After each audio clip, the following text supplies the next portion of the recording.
నిన్ను చూసాక నేను దేన్ని చూడలేకపోతున్నా. నిన్ను చూడకుండా ఉండాలంటే నేనేం చేయాలి? నీ మీద ప్రేమ రాకుండా ఉండాలంటే నేనేం చేయాలి?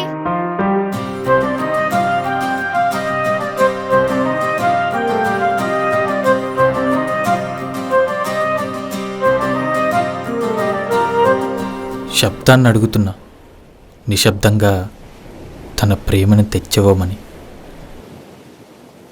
I love you.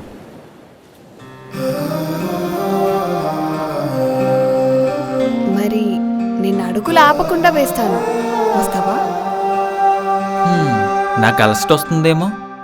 పర్వాలేదు, కలిసి నడుద్దాం.